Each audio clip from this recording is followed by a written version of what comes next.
Malam ini kita akan belajar bersama tentang kita ya sebagai seorang Kristen Bible believers, atau lebih tepatnya mungkin kita sebutnya King James Bible believers ya. Saudara-saudari sekalian yang saya kasih dalam Tuhan Yesus Kristus, kita percaya dan kita juga mengatakan bahwa Alkitab itu adalah firman Allah. Tapi kita juga tidak bisa menyangkal, nggak bisa menyembunyikan kenyataan dan kebenaran bahwa ada begitu banyak versi terjemahan Alkitab yang beredar dalam berbagai bahasa tentunya ya. Dalam satu bahasa aja itu bisa ada beberapa versi terjemahan. Contohnya di versi terjemahan bahasa Indonesia, sejauh ini yang saya tahu itu ada 13 versi terjemahan dalam bahasa Indonesia. Terus kita juga mendengar, ya kita tahu kebanyakan orang Kristen akan mengatakan kalau semuanya itu kan sama aja ya, sama-sama Alkitab gitu ya, berbicara hal yang sama. Saudara-saudari sekalian, kita sebagai King James Bible Believers, kita tahu bahwa statement tersebut, pernyataan tersebut tidak benar, dan kita juga harus jujur gitu, mengatakan sesuai dengan kenyataannya. Tetapi dalam mengatakan itu, kita juga harus bisa membuktikannya, ya, to prove all things, sesuai firman Tuhan di 1 Tesalonika pasal 5 ayat 11, prove all things, hold fast that which is good, gitu ya. Salah satu contoh buktinya yang bisa kita tunjukkan, saya ambil membandingkan dari 4 versi terjemahan bahasa Indonesia yang mungkin banyak dipakai ya. Itu versinya ada TB, terjemahan baru 2, kemudian ada BIS, itu bahasa Indonesia sehari-hari, sama VMD. Ya, VMD itu versi mudah dibaca, gitu ya. Saya akan share untuk slide-nya dulu supaya kita bisa lihat sama-sama. Oke, saya kasih full screen. Di sini saya ambil dari Yeskel pasal 28 ayat 14. Untuk konteks dari Yeskel 28 ini kita bisa tahu dari ayat 12-nya, yaitu Allah berbicara kepada Raja Tirus ya. Di ayat 14 di versi yang TB itu dikatakan, kita baca yang warna orange saja ya, karena di warna orange ini saya menemukan untuk perbedaannya. Di sini dikatakan yang di TB, ku berikan tempatmu dekat kerub yang berjaga. Ku ini kalau sesuai konteks berarti Allah ya. Eh, Tempatmu, kuberikan tempatmu, mu ini berarti Raja Tirus, dekat kerub yang berjaga. Di sini, di kalimat ini kita menemukan bahwa ada 3 pribadi, 3 pihak yang terlibat dalam apa yang dibicarakan di dalam ayat ini gitu ya. Ada 3, kemudian di TB2, engkaulah kerub penjaga yang diurapi. Berarti sesuai konteks, engkau itu siapa? Raja Tirus ya. Raja Tirus, dan juga dia disebut sebagai penjaga yang diurapi. Demikianlah ku tetapkan, ku itu Allah kan. Ku tetapkan engkau, engkau itu kembali lagi Raja Tirus. Berarti hanya ada 2 pribadi yang terlibat dalam yang dibicarakan di ayat ini. Oke, kemudian yang ketiga itu BIS, bahasa Indonesia sehari-hari. Malaikat yang menyeramkan, berarti satu malaikat yang menyeramkan ya, satu pribadi. Ku tempatkan, ku ini kan Allah ya, di situ untuk menjaga engkau. Engkau itu Raja Tirus. Ada 3 pribadi yang terlibat dalam ayat ini. Kemudian VMD, versi mudah dibaca, engkau satu ya Raja Tirus, seorang dari grup pilihan. Berarti Raja Tirus itu adalah seorang dari grup pilihan. Masih satu pribadi yang mengembangkan sayapmu, munya balik ke engkau ya, di atas tahtaku. Ku itu Allah. Di sini hanya ada 2 pribadi yang terlibat di ayat yang dibicarakan. Ya. Di sini saja kita kalau membaca dengan benar, kita melihat ada perbedaan. Ya, perbedaan arti. Ya, yang satu Raja Tirus itu disebut sebagai kerub. Ya. Yang satu lagi berkata bahwa Raja Tirus itu dekat, ya, ditempatkan dekat kerub yang berjaga, atau ada juga yang bilang malaikat yang menyeramkan gitu ya. Nah, terus saya akan lihat juga di ayat 16 di pasal yang sama, di TB, kerub yang berjaga membinasakan engkau. Di sini berarti konteksnya engkau itu Raja Tirus yang membinasakan kerub yang berjaga. Di TB2, ku binasakan engkau, hai kerub penjaga. Yang membinasakan siapa? Konteksnya berarti Allah ya. Yang dibinasakan kerub penjaga. Atau si engkau ini sama dengan kerub penjaga sama dengan Raja Tirus. Bahasa Indonesia sehari-hari, malaikat penjagamu menghalau engkau. Mu sama engkau kan sama ya, mengacu ke Raja Tirus. Dia dihalau oleh malaikat penjaganya. Di VMD, engkau seorang kerub pilihan yang mengembangkan sayapnya di atas tahtaku. Balik lagi ke Raja Tirus, ya ke tahtaku, ku ini Allah. Tetapi aku, Allah, memaksamu, Raja Tirus, meninggalkan perhiasan yang berkilau seperti api.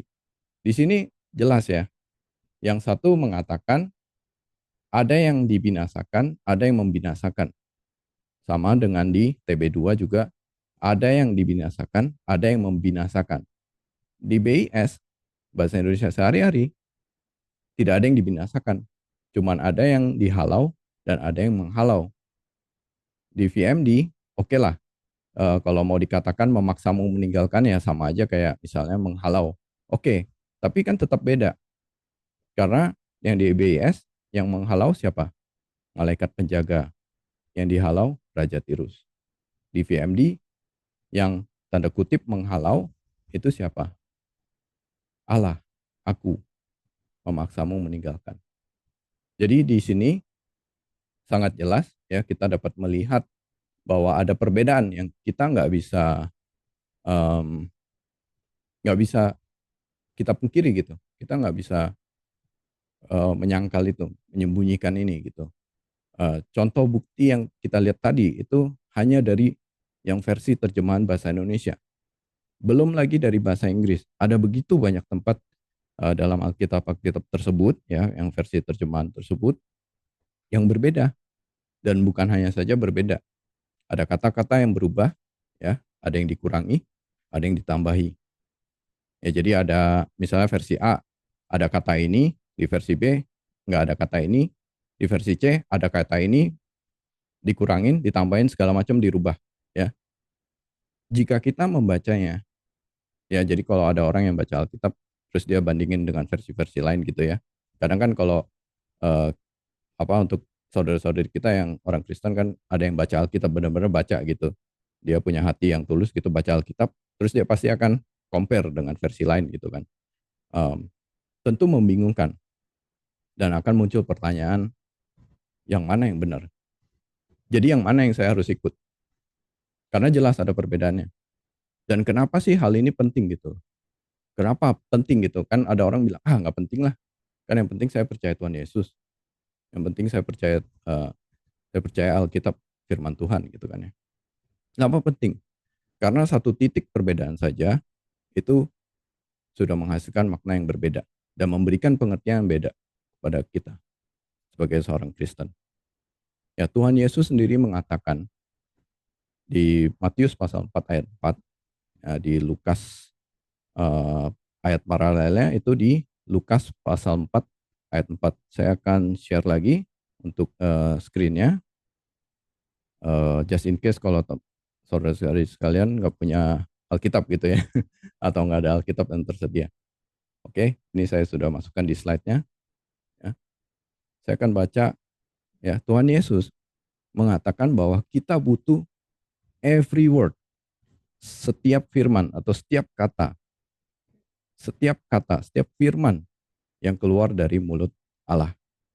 Ya, every word that proceeded out of the mouth of God. Ini yang Tuhan Yesus katakan. Kita butuh untuk kehidupan rohani kita setiap kata. Ya, kita sebagai orang Kristen sadar tidak sadar ya kalau kita baca di mana ada perbedaan itu yang ada Alkitab A, Alkitab B, Alkitab C segala macam itu ada yang beda, kemudian ada yang katanya hilang, ada yang ditambahin kata lain ya. Secara sadar tidak sadar kita jadi tidak mendapatkan apa yang seharusnya kita dapatkan sesuai dengan apa yang Tuhan ingin kita dapatkan untuk kehidupan rohani kita. Yaitu, balik lagi kayak tadi, every word that proceeded out of the mouth of God. Setiap firman yang keluar dari mulut Allah. Yang akibatnya tentunya jika kita, kalau kan ini perbandingan dengan makan ya kita ya. Karena di awal ayatnya itu kan, man shall not live by bread alone. Kan tentang makanan ya, tentang roti gitu. Kalau kita mengasup asupan rohani yang tidak benar, ya, yang tidak sesuai, yang kurang, bahkan kekurangan asupan atau kelebihan yang sebenarnya bukan makanan yang seharusnya kita makan gitu ya. Asupan yang kita asup dalam tubuh kita itu tentu saja kalau kita mengasup sesuatu yang kurang atau yang berbeda yang tidak seharusnya kita asup dalam tubuh kita, pertumbuhan rohani kita tentunya akan mengakibatkan pertumbuhan rohani kita itu tidak sehat. Tidak sehat, bahkan kalau misalnya kurang gitu ya, banyak yang dikurangi, kita bisa katakan kita mengalami stunting rohani ya, uh, stunting rohani. Jadi pertumbuhan kita terhambat gitu ya. Atau walaupun bertumbuh ya pertumbuhannya jadi abnormal, jadi nggak sehat gitu. Ya, jadi dari bukti tadi kita bisa, bukti yang tadi di Eskiel itu salah satu contoh aja itu ya. Kita bisa melihat ada lebih dari dua bacaan dengan arti yang berbeda, yang kemudian akan menimbulkan pemahaman yang berbeda juga. Jika yang satu itu benar firman Allah, maka yang satu lagi berarti tentu tidak benar dan bukan firman Allah. Kenapa? Karena secara eh, logika sehatnya dan secara Alkitab juga, secara firman Tuhan, tidak mungkin ada dua Allah yang berfirman yang berbeda di ayat yang sama. Karena Tuhan Allah kita itu kan satu, Esa. Ya, di Ulangan pasal 6 ayat 4. Numbers pasal 6 ayat 4 ya. Jika yang satu adalah firman Allah, berarti yang satunya apakah bisa kita katakan firman Allah juga? Tentu tidak bisa kita katakan bahwa itu adalah firman Allah. Jadi kalau bukan firman Allah, pertanyaannya apa itu? Ya, kata-kata siapa gitu ya. Jadi ya kalau kita mau mengira-ngira ya, kalau kita mau mengira-ngira paling dekat ya mungkin itu adalah opini manusia. Ya, opini manusia atau sesuatu yang dimasukkan dari pihak yang bukan Allah, yang mau pertumbuhan kita tuh uh, abnormal, gak sehat, terhambat, atau akses pada kebenaran, karena firman Allah itu kebenaran. Uh, Akses manusia pada firman Allah itu uh, jadi sulit gitu ya. Mungkin saja itu oke lah, opini manusia. Yang ketiga dalam proses penerjemahan masuk menggantikan dan bercampur dengan firman Allah. Kita tahu saudara-saudara bahwa firman Allah itu murni. Tidak seharusnya ditambah, dikurangi, diubah, digantikan opini manusia. Ini di Proverbs pasal 30. Proverbs itu Amsal ya. Amsal pasal 30 ayat 5 sampai 6. Ya. Saudara-saudara kalau lihat balik ke slide ya tadi di Lukas ini ironi ya, karena di TB ini aja di Lukas ada yang dikurangi. Ya kalau di King James ya ada, but by every word of God. Di TB manusia hidup bukan dari roti saja. Udah selesai. Ya ini salah satu contoh yang dikurangi gitu ya. Tapi saudara-saudara, kita juga nggak boleh langsung menuduh orang atau pihak yang menerjemahkannya itu jahat gitu ya. Iblis gitu, dipenuhi dengan roh jahat gitu. Mungkin saja orang-orang atau pihak-pihak yang menerjemahkan itu berniat baik. Karena mungkin ketidaktahuan mereka, atau kalau bahasa Inggris King James itu ignorance. Ya, jadi ignorance itu bukan selalu nggak mau tahu gitu ya, tapi tidak tahu gitu. Sehingga tanpa sadar mereka menerjemahkan dari teks manuskrip yang telah terkontaminasi oleh opini atau oleh kata-kata dari yang bukan Allah. Atau kita katakan itu korup. Ya, dan tentu saja kita juga tahu pasti ada pihak-pihak yang merasa dirinya lebih pintar dan lebih tahu dari Allah. Sehingga mengganti, menambah, mengurangi firman Allah dengan opininya sendiri. Saudara, Tuhan Yesus mengajarkan kita prinsip. Kalau iya, kita katakan iya. Kalau tidak, katakan tidak. Selebihnya itu datang dari kejahatan, dari yang jahat. Di Matius pasal 5 ayat 34. Dan kita juga membaca firman Allah yang mengatakan di Yesaya pasal 5 ayat 20-21, saya akan share di slide juga. Saya akan baca dari King James ya dulu. Woe unto them that call evil good and good evil, that put darkness for light and light for darkness, that put bitter for sweet and sweet for bitter. Woe unto them that are wise in their own eyes and prudent in their own sight. Di TB-nya, celakalah mereka yang menyebutkan kejahatan itu baik dan kebaikan itu jahat, yang mengubah kegelapan menjadi terang dan terang menjadi kegelapan, yang mengubah pahit menjadi manis dan manis menjadi pahit. Celakalah mereka yang memandang dirinya bijaksana, yang menganggap dirinya pintar. Karena itu kita harus mengatakan apa adanya, sesuai dengan kebenaran, kenyataan yang ada. Ya, jadi opini kita tentunya di bawah apa yang Tuhan katakan, apa yang firman Allah itu di atas opini kita.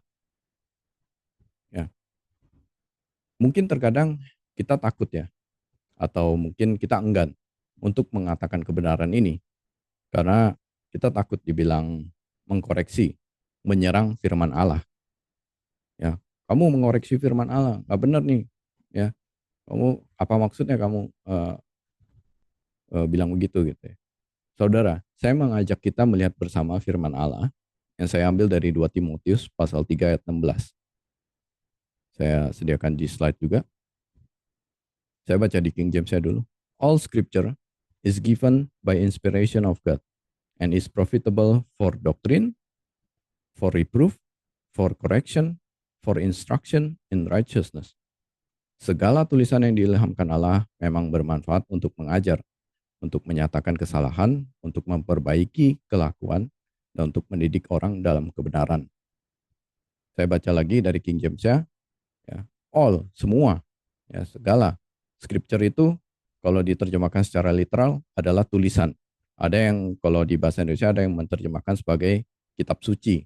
Ya, kalau kita baca scripture ini bisa berarti adalah firman Tuhan dalam bentuk tertulis yang diberikan oleh inspirasi dari Allah. Inspiration ini adalah kalau kita mengeluarkan udara dari mulut kita, itu inspiration ya, secara etimologi ya juga. Jadi ketika kita berbicara itu kita juga mengeluarkan udara dari mulut kita.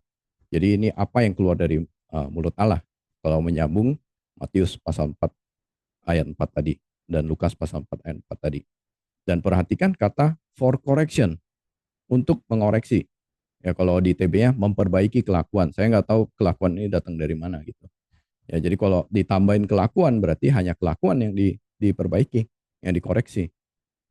Ya, yang benar correction berarti luas. Kita bisa mengoreksi apapun yang bukan firman Allah. Ya jadi dengan dasar ayat ini kita tidak perlu takut untuk mengoreksi apa yang bukan firman Allah dengan firman Allah. Ketika kita mengatakan Alkitab adalah firman Allah, kita sebagai King James Bible Believers tentu saja akan mengatakan bahwa Alkitab tersebut adalah King James Bible.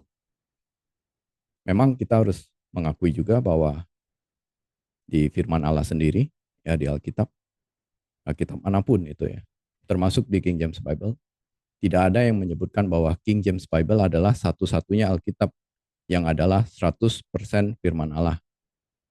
Tapi kita bisa percaya King James Bible adalah 100% firman Allah karena kita yang mencintai firman Allah, kita belajar. Ya, kita membaca, belajar dan merenungkannya.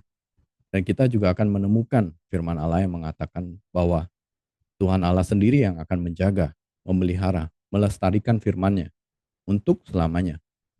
Sesuai dengan firman-Nya yang ini saya kira cuman kita bisa ketemu di King James ya.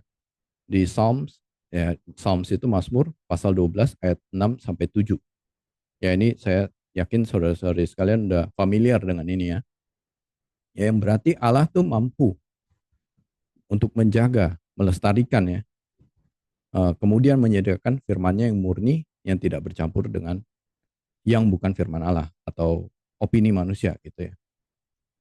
Dan kita juga tahu bahwa firman Allah adalah kebenaran. Yohanes pasal 17 ayat 17. Namanya saja udah kebenaran, truth. Thy word is truth. Tidak mungkin ada kesalahan. Jadi apa yang bukan firman Allah, yang kontra dengan firman Allah adalah bukan truth atau kebenaran. Ingat, yang bukan firman Allah, yang kontra dengan firman Allah adalah bukan truth atau kebenaran. Kita tahu juga bahwa Allah bukan pencipta kebingungan. Kalau di TB diterjemahkan kekacauan. Ya. Di 1 Korintus pasal 14 ayat 33. For God is not the author of confusion, but of peace, as in all churches of the saints. Sebab Allah tidak menghendaki kekacauan, tetapi damai sejahtera. Di sini memang ada perbedaan terjemahan lagi. Ya, kalau di King James, author itu kita bisa katakan pengarang ya, kalau diterjemahkan pengarang, penggubah atau pencipta. Confusion ya bisa kekacauan, tapi yang lebih utamanya kebingungan. Firman Allah juga mengatakan bahwa Allah itu tidak mungkin bisa berbohong. Di Ulangan pasal 23 ayat 19, Titus pasal 1 ayat 2, firman-Nya itu benar dari permulaan. Mazmur 119 ayat 160, tidak akan berlalu dan akan berdiri untuk selamanya. Yesaya pasal 40 ayat 8, Matius pasal 24 ayat 35. Saudara, saya ingin mengajak kita untuk membaca dari Hakim-Hakim pasal 21 ayat 25. Kita baca, saya sediakan di slide. In those days, there was no king in Israel. Every man did that which was right in his own eyes. Di Hakim-Hakim 21-25 di TB ya. Pada zaman itu tidak ada raja di antara orang Israel. Setiap orang berbuat apa yang benar menurut pandangannya sendiri.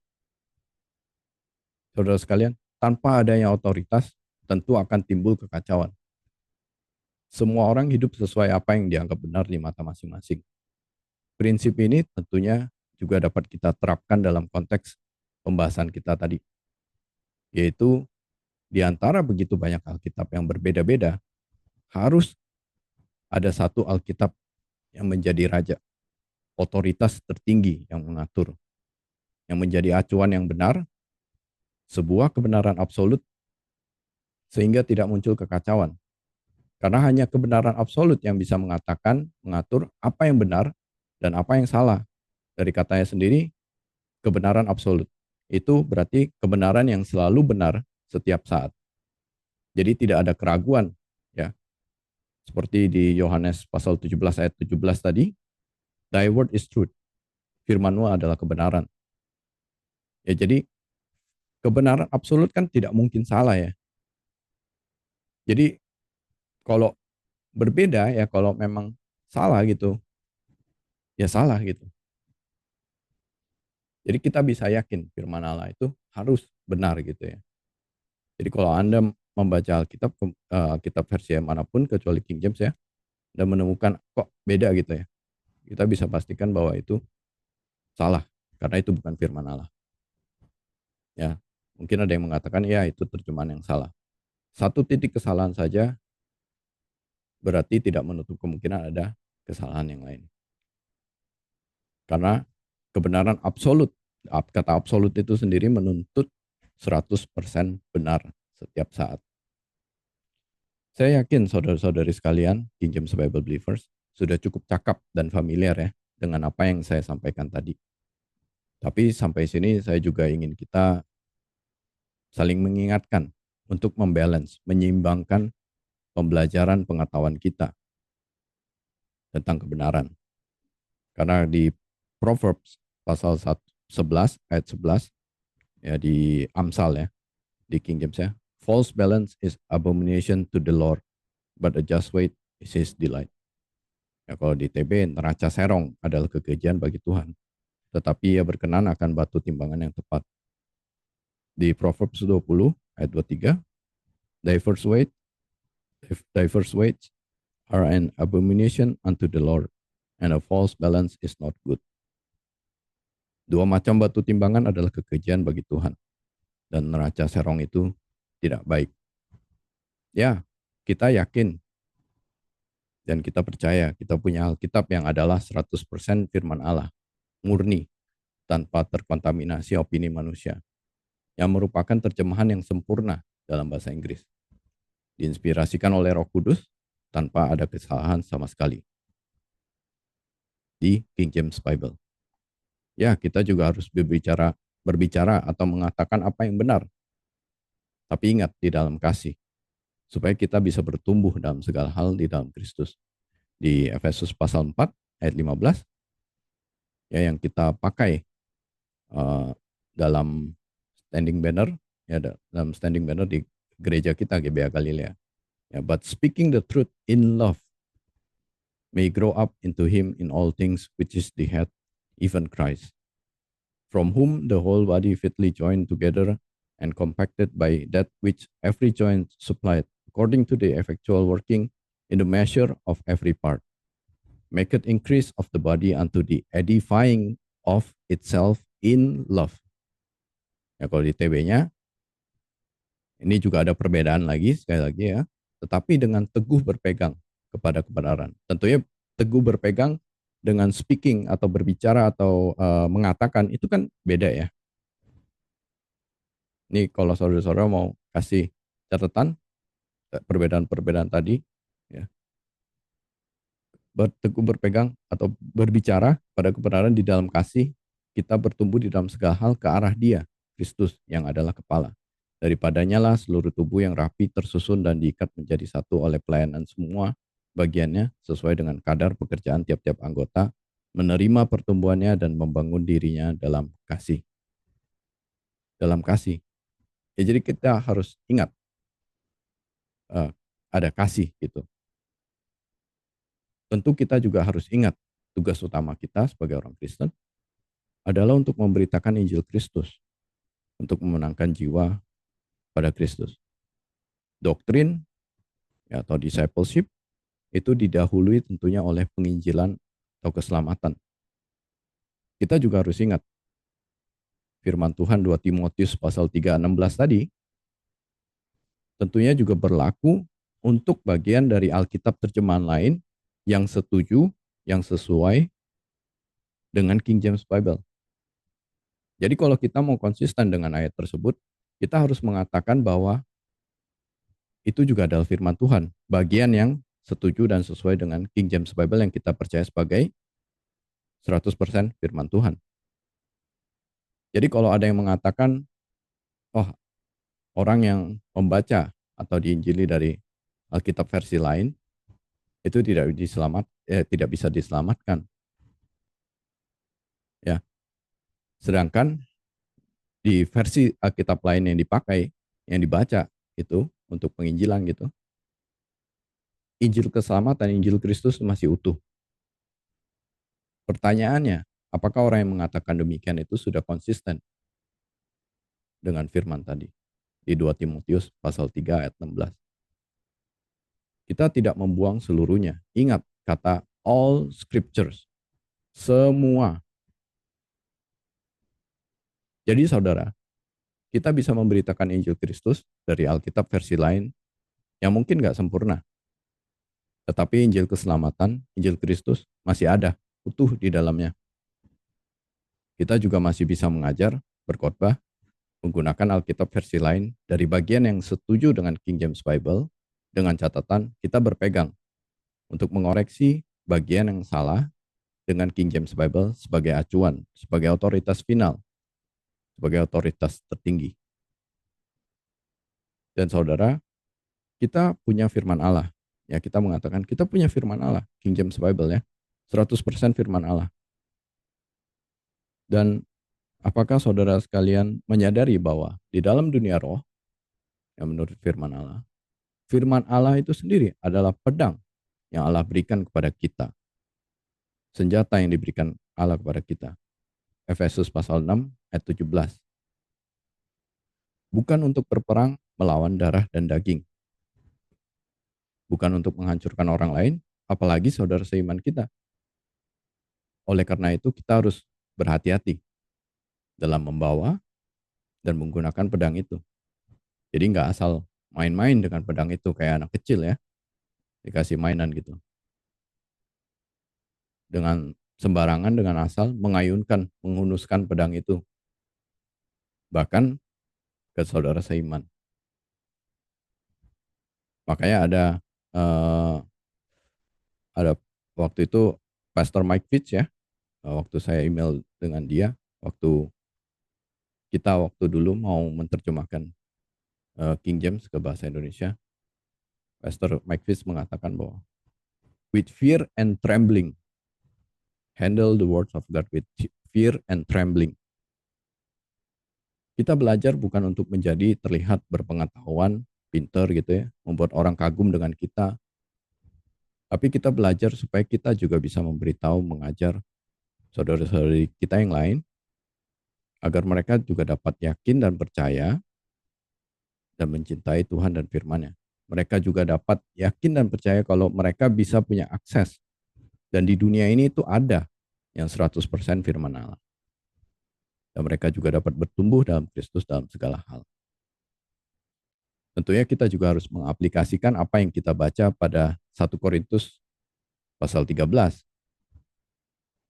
Ya, nanti kalau saudara-saudari mau baca 1 Korintus pasal 13 itu tentang kasih, charity. Kita harus bisa mengaplikasikannya itu juga dalam kehidupannya kita. Percuma kalau kita berpengetahuan, tahu berbagai doktrin yang deep doktrin gitu ya, berbagai rahasia, misteri, berbagai nubuatan, punya iman yang kuat gitu. Kalau kita nggak punya kasih. Saya akan menutup pembelajaran malam ini dengan firman Allah yang saya ambil dari 1 Korintus pasal 16 ayat 14. Let all your things be done with charity. Lakukanlah segala pekerjaanmu dalam kasih. Demikian pembelajaran firman kita untuk hari ini. Semoga dapat menjadi berkat, menjadi kekuatan bagi kita untuk bertumbuh secara sehat dalam kebenaran firman Tuhan, di dalam kasih, di dalam Kristus.